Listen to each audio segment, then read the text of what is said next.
Բարև ձեզ հարգելի հեռուստադիտողներ։ Մեր հայրենակիցը ժամանակին հանրահայտ էր իր արժեքավոր գիտական աշխատություններով եւ ակտիվ հասարակական գործունեությամբ։ Հայորդիներ հաղորդաշարի այսօրվա հաղորդումը նվիրված է անվանի վիճակագիր եւ պատմաբան Ադոին, Հովհաննես Տեր-Մարտիրոսյանին։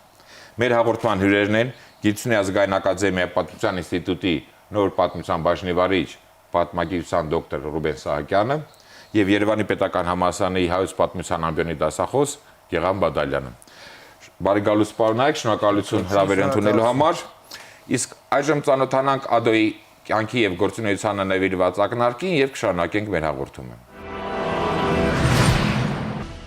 Անվանի վիճակագիր եւ պատմաբան Ադոն Հովհաննես Տեր-Մարտիրոսյանը ծնվել է 1887 թվականի հունվարի 4-ին Գավառ քաղաքում։ Սկզբնական ուսումը ստացել է ծննդավայրում։ Խանութում աշխատել է որպես վաճառող։ Ավարտել է Երևանի թեմական դպրոցը։ Մասնակցել է Արևմտյան Հայաստան զենք եւ զինամթերք տեղափոխմանը։ Թղթակցել է Մշակ, Հորիզոն եւ այլ պարբերականների։ Ուսանել է Խարկովի համալսարանի իրավաբանական ֆակուլտետում եւ Պետերբուրգի հոգենյարդաբանական ինստիտուտում։ 1905-ից 6 թվականներին որպես ականատես փաստագրել եւ հետազոտել է հայ-թաթարական կռիվները։ 1909 թվականին եղել է Արևմտյան Հայաստանում եւ վիճակագրական տեղեկություններ հավաքել Վանի, Բաղեշի եւ Կարինի հայության թվականակի, սոցիալ-տնտեսական դրության, հարկային համակարգի վերաբերյալ։ 1910-ից 11 թվականներին բանտարկվել է ազատասիրական քարոզչության համար։ Առաջին համաշխարհային պատերազմի տարիներին գործուն մասնակցություն է ունեցել հայ գաղթականության փրկության եւ հաշվառման աշխատանքներին։ Հետազոտել 1915 թվականի Վանի հայկական իշխանությունը։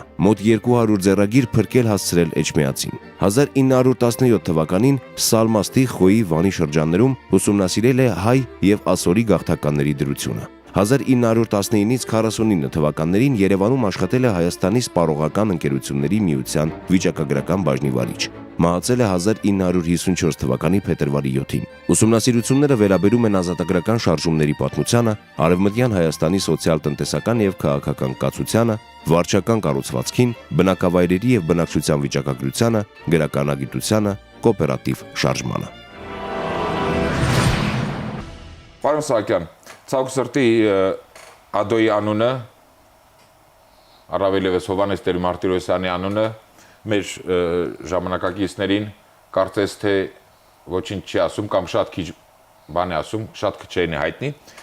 սակայն նա անամեջնչի 19-րդ դարի վերջի եւ 20-րդ դարի սկզբի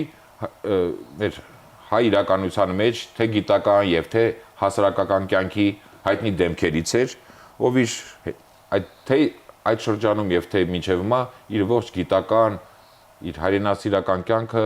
նվիրեց մեր պատմության մի քանի առավել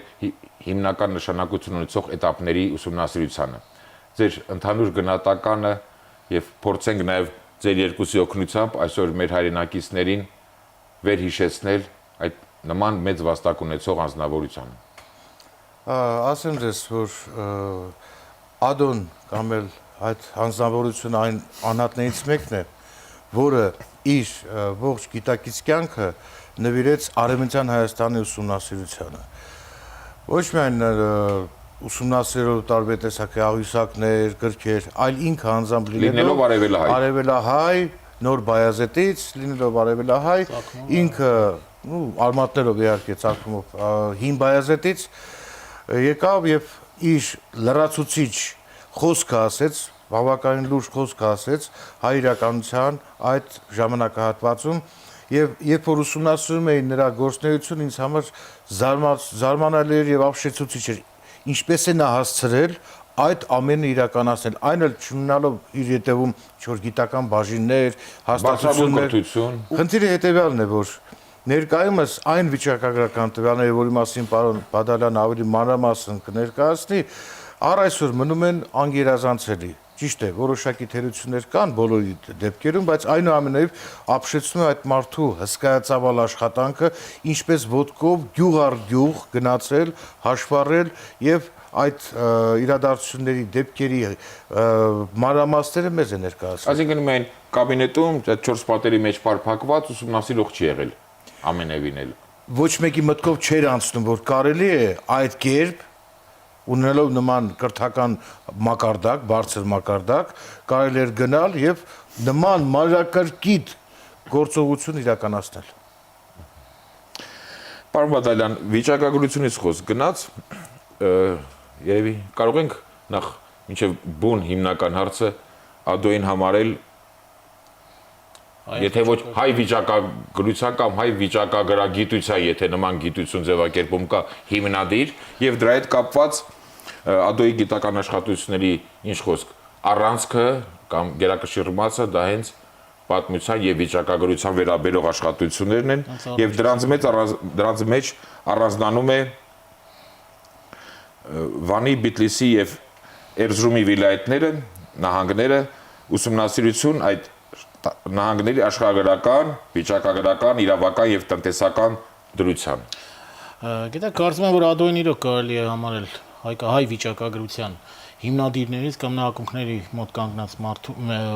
մարդկանցից մեկը։ Ինձ հայտնի չէ ուրիշ այլ Բախշի Իշխանյանը եղել են, կան։ ԱԴՕ-ից ավելի ուշ է։ Բայց մի փոքր ավելի ուշ։ Գիտեք ինչ է, հիասնում է ԱԴՕ-ի այդ մոտեցումը, նա երկրամասը, գավառը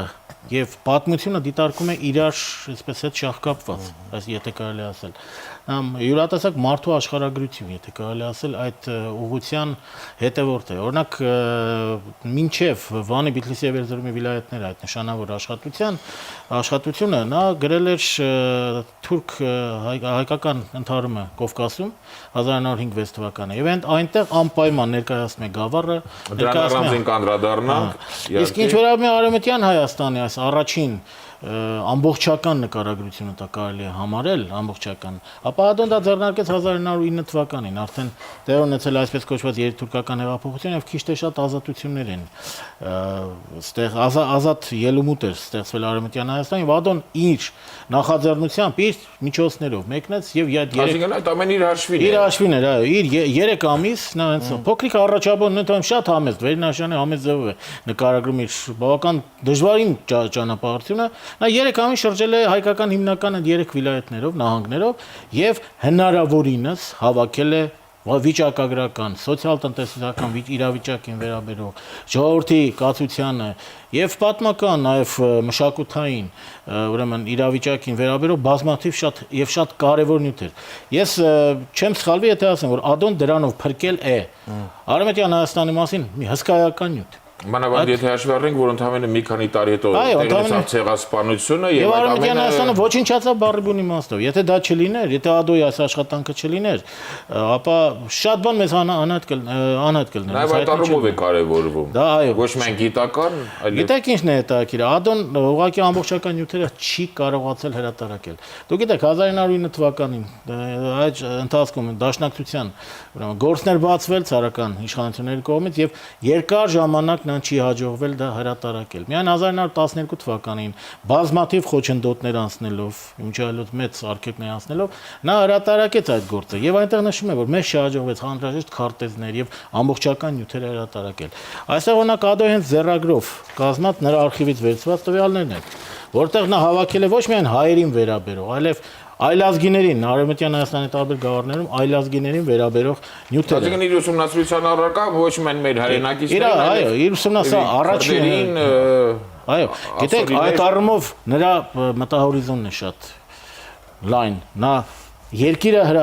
ուսումնասիրում է ոչ միայն նեղ հայկական ասեք տեսանկյունից, այլ ընդհանրապես է ուզում է վերհանել ամբողջ իրավիճակը ժողովրդագրական, սոցիալ-տնտեսական, որ արկա էր Արևմտյան Հայաստանում եւ ցույց տալ հայ բնակչության թիվը, թվականակը եւ հայ բնակչության ուրեմն այդտեղ իր իրավիճակը Արևմտյան Հայաստանի այդ 3 գլխավոր նահանգներում։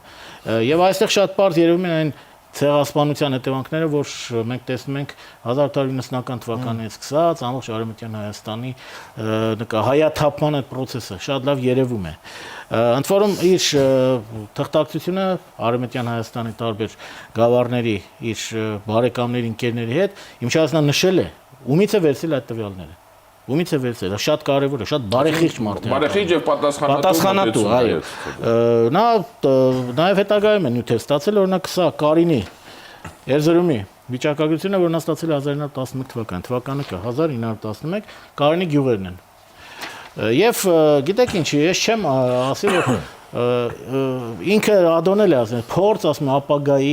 ուսումնասիրողի համար։ Շատ համեստ բնութագրում։ Դերման ձևակերպ իհարկե դա նաև նրա համեստությունից է։ Սա Ադոյի գործը եւ ուսումնասիրությունը եւ նաեւ աղբյուրագիտական կարևորագույն, ուրեմն սկզբնաղբյուր է, շատ կարևոր աղբյուրագիտական նշանակություն ունի այդ գործը։ Եվ նորից եմ կրկնում, այդ գործի շնորհիվ մենք գոնե պատկերացնում ենք Արևմտյան Հայաստանի մասին։ Թող որ մոտավոր, բայց շատ կարևոր պատկերահավաստի եւ մի բան էլ է սա ասում։ Այդքանը որ կատարել է։ Այո, դա մի մարդ է դա կատարել։ Եվ մի բան էլ ավելացնեմ, որ պետք է հաշվի առնել, որ 1880-ական թվականներից սկսած պարզապես արգելված էր Արևմտյան Հայաստանի վիճակագրության վերաբերյալ տվյալներ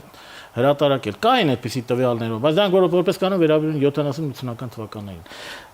20-րդ դարի սկզբին 1909 թվականին դեռևս նոր վիճակագրություն չկար եւ կարելի է ասել ինչ որտեղ Ադոն ոչ թե ինչ որտեղ նա Ադոն առաջինն է։ Այդ առումով նաև հերոսական աշխատանք միանշանակ։ Պարոն Սահակյան, մի փոքր ինչ հետ գնալով Ադոյի մեկ այլ պատմավիճակագրական արժեքավոր աշխատություն եմ խնդրում ձեզ ներկայացնեք, խոսքը գնում է հայ-թուրքական ընդհարումը Կովկասում 1905-6 թվականներին։ Այս հարցի վերաբերյալ բազմաթիվ պատմագիտական եւ հուշագրական աշխատություններ, հրապարակումներ կան, բայց Ադոյինը բոլորից Հիմքն է։ էապես տարբերվում է եւ այո, ճիշտ եք նշում, բոլորի համար հիմք է ծառայել։ Ասեմ, որ այդ ժամանակ Ադոն գտնվում էր քանիշում Խարկովում, Խարկովից անմիջապես եկավ Երևան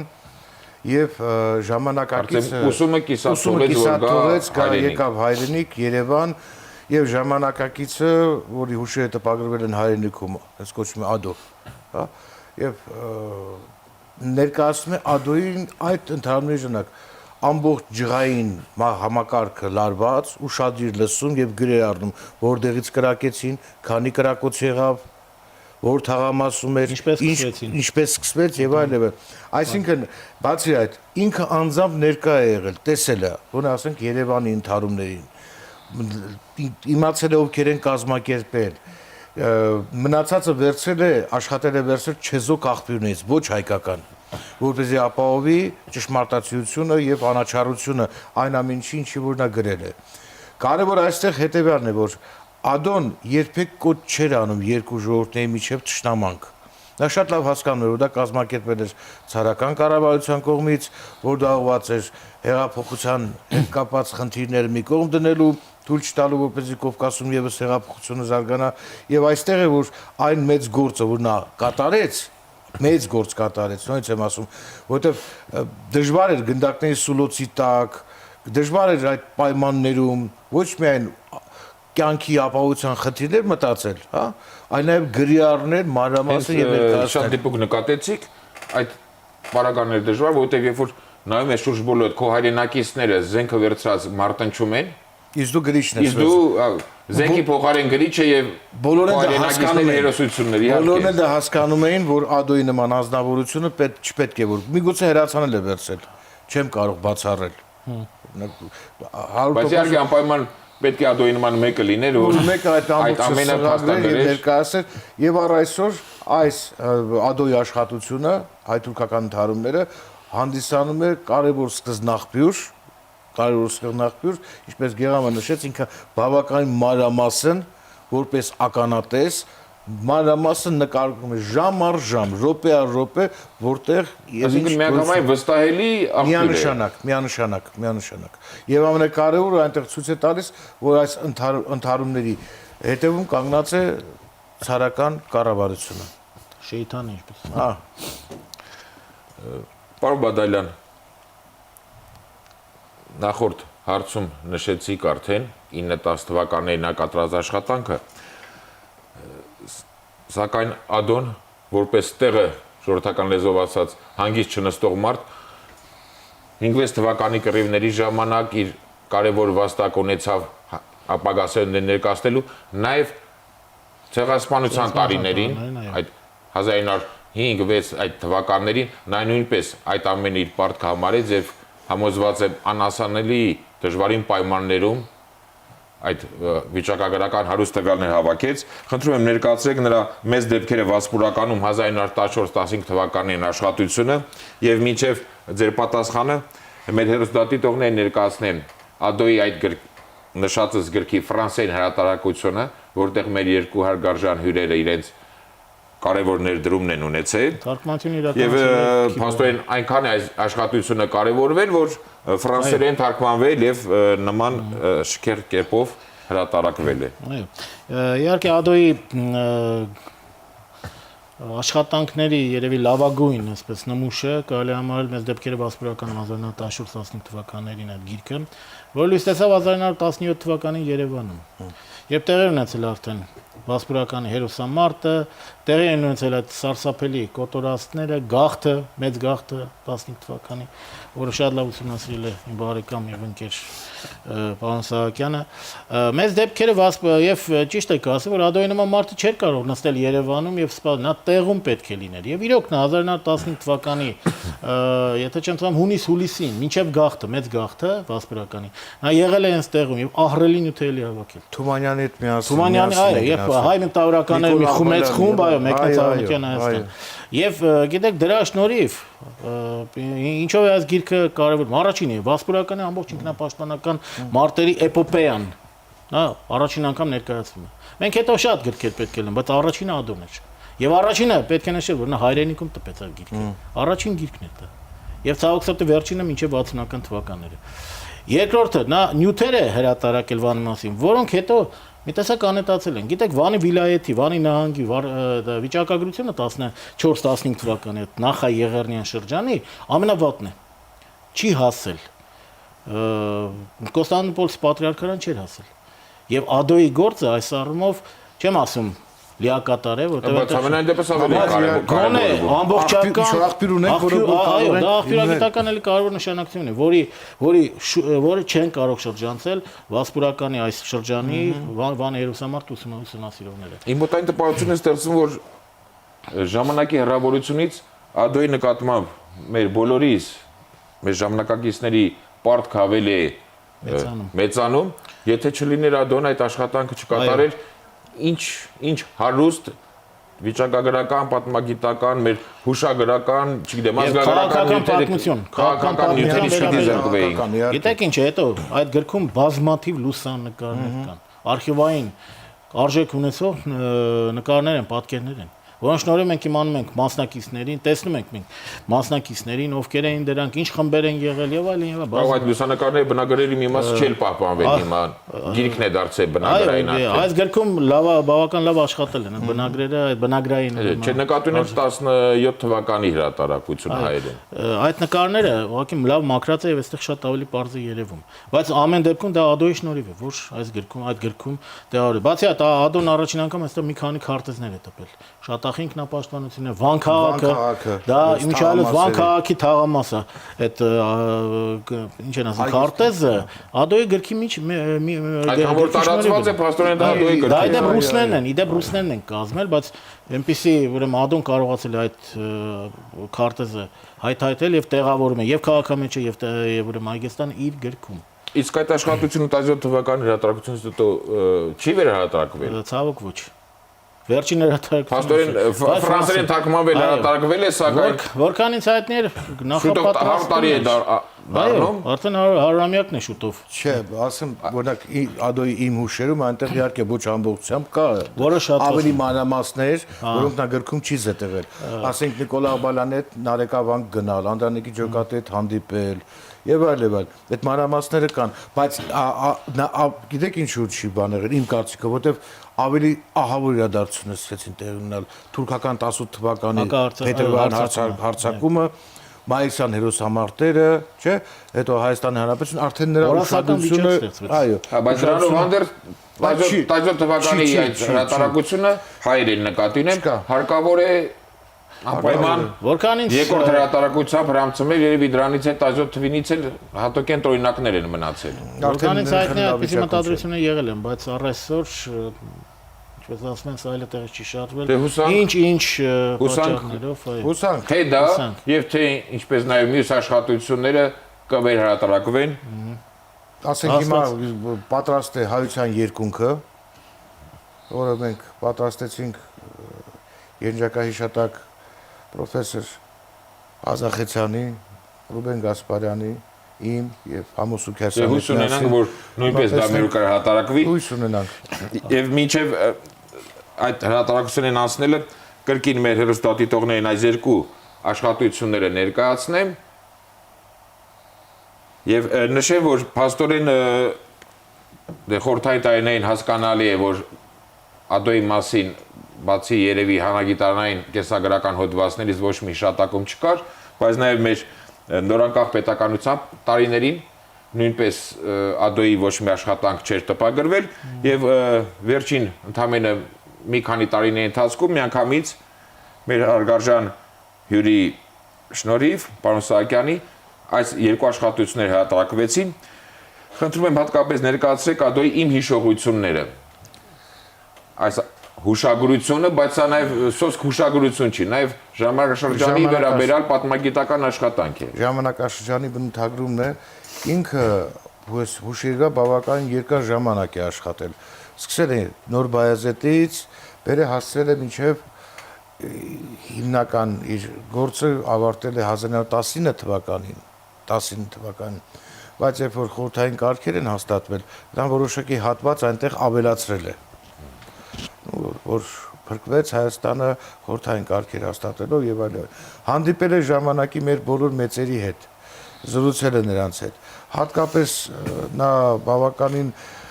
բարձր է գնահատում Նիկոլ Աղբալյանին որպես գրականագետ։ Դե ինքն էլ էր գրականագետ։ Այո։ Ինքը հիշում էր, թե ինչպես է Նիկոլ Աղբալյանը Նարեկավանքում արցունքների աչքերին Նարեկացու համապատասխան տողերն էր արտասանում։ Բացի այդ, ինչով է կարևոր, որ ամենայն մանրամասնությամբ նկարագրում է 1918 թվականի մայիսյան հերոսամարտերը։ Երբ որ կարդում ես ականատես, մասնակից եւ այլն, երբ որ կարդում ես, բերում համեմատում ես 2016 թվականի ապրիլյան դեպքերի հետ, երբ որ ամբողջ ժողովուրդը ոտքի կանգնեց եւ միամուռ մեկնեց Արցախ պաշտպանելու հայոց սահմանը։ Զարմանում ես։ Նույն ինչ մեկ առ մեկ մանրամասն ինչպես են օգնություն հավաքել, ինչպես են մեկնել թվականը որ 18 թվականը որ հանվի, նույն գրեթե նույնը կրնի եւ ի պատիվ իրեն նա կարողացել է անաչառ ձևով ներկայացնել, քննադատելով անաչառ կերպով քննադատելով, ոչ թե ճշտամբար վերաբերվող այդ ամենին եւ այստեղ կարևոր խնդիրներից մեկն է, որ երբ որ Գարեգին Նժդեհը Զանգեզուրում այնտեղ իր մղում էր գոյապայքարը, խումբ են ուղարկում, որպեսզի համոզեն նրան դադարեցնի պայքարը, այդ թվում նաև ԱԴՕ-ն է լինում, բոլշևիկներ եւ ԱԴՕ-ն, ինչպես վկայում է մասնակիցներից մեկը, ԱԴՕ-ն առանձին քաշում էր բոլորին, ասում էր չհավատաք, սուտ են ասում։ Եվ ցավալ է, որ նա այս հուշերը մի քանի անգամ վերանայել է եւ շատ խնդիրներ կա, որ այստեղից դուրս է եկել։ Տեքստից զգում ես, որ եղել են երևի կրճատել է։ Դե որ խորհրդային տարիներին է գրել 50-ական թվականներին է գրել եւ ի պատիվ իրեն պետք է ասել, որ էլի կարողացել է ճշմարտությունը ներկայացնել առանց նոր իշխանություններին հաճոյանալու, նրա կամակատարը դառնալու։ ԱԴՕ-ին այսօր ձեր օգնությամբ ներկայացրեցինք որպես վիճակագիր, սակայն վիճակագրությունը ունի նաև շատ արդիական նշանակություն։ Նույն արդեն խոսք գնաց Արցախյան ազատամարտ, մեր երրորդ հանրապետություն եւ ԱԴՕ-ի նման մարդիկ պիտի լինեն, որ նստեն այդ ամենը նորից հավաքեն, եթե իրենք էլ չուսումնասիրեն, բայց հավաքած հետագա սերունդների համար այդ հիմքը բազա հանդիսանա։ Իհարկե ԱԴՕ-ի աշխատանքը շատ ավելին է, չպետք է մոռանալ, որ պետականություն դեռ չկար եւ չկային այնպիսի ինստիտուտներ, ասենք վիճակագրական, այդպիսի համապատասխան Հայաստանում այդպիսի բաներ չկային եւ ԱԴՕ-ն ինքն է միակ մի մարդ ինստիտուտի գործ է կատարել։ Գիտեք, իր հավաքած նյութերը նա հետո գրքի առաջին գրքի հրատարակումից հետո Վանա Բիթլիսեյի վիլայետնից հետո նա էլի մամուլում բավական հետաքրքիր մշակում հորիզոնում քուրդ ցեղապետներ հիանալի նյութեր կան։ Գիտեք ինչ է, նա դարձյալ էսի լայն մտահորիզոնի վրա եմ հիանում։ Նա հարևան ժողովուրդներն էլ է ուսումնասիրում հայկական կոնտեքստում, եթե կարելի է այսպես ասել։ Բացի այդ, ԱԴՕ-ն նաև գաղթականության հաշվառման գործում շատ կարևոր դեր է խաղացել։ 1915 թվականի օրինակ հունվարի 30-ին Երևանի նահանգում տեղ ունեցավ մի օրյա վիճակագրություն, հաշվառումը գաղթականների։ Եվ Ադոն այդ նախագահն էր հանձնաժողովի։ Ավելի ուշ 1917 թվականին Պարսկահայքի տարածքում հաստատված արևմտայի գաղթական կայանների, այդպես էին ասում, կայանների վիճակագրությունը կա փետրվար-մարտ ամիսներին, որտեղ բացառիկ տվյալներ կան։ Եվ գիտեք ինչ է, նա Ադոն ինքը երևի շատ էլ այդպես չէր բավարարված իր առաջին գրքի կամ երկրորդ գրքի տվյալներն, նա որոշակի կասկածներ ունեցել է, որովհետև այդքան հեշտ չէր Արևմտյան Հայաստանի վիճակագրությունը սարսափելի բան է։ Եվ նա այդ դրանով փորձում էր վիճակագրությունը ավելի ճշտել։ Եվ պետք է նշել, որ բացառիկ տվյալներ կան նրա այդ հավաքած նյութերում, եւ շատ կարևոր է, այո, մեր ուսումնասիրողի համար դա ահռելի, ուրեմն նյութ է պարունակում, շատ թանկարժեք նյութ, որը պետք է ուղղակի խոսեցնել եւ տարածել, շրջանառության մեջ դնել։ Եվ դա շնորհիվ նորից կրկնում Ադոյի եւ իր, ասենք, բայց ինքը Ադոն որպես կազմակերպիչ բացառիկ դեր ունի։ Միանշանակ։ Հարգելի բարեկամներ, կրկին շնորհակալություն ձեզ հաղորդմանը մասնակցելու ձեր պատրաստակամության համար։ Հաղորդումը ավարտելով եւս մեկ անգամ նաեւ ձեր կողմից հույս հայտնենք, որպեսզի մոտակա տարիներին վերահրատարակված տեսնենք Ադոյի ինչպես նախկինում տպագիր աշխատությունները, այնպես էլ անտիպները եւ համոզված ենք, որ Ադոյի այդ աշխատասիրությունը, նրա մեթոդաբանությունը, նրա այդ փորձը նաեւ արդիական նշանակություն ունենալով մեր ներկա պետականության պայմաններում իր շատ որոշակի օգտակար գործը կկատարի։ Հարգելի հեռուստադիտողներ, Հայորդիներ հաղորդաշարի այսօրվա հաղորդումը նվիրված էր անվանի վիճակագիր եւ պատմաբան ազգային հասարակական գործիչ Ադոյին Հովհաննես Տեր-Մարտիրոսյանին։ Առայժմ այսքանը, ճանաչենք Հայորդիներին։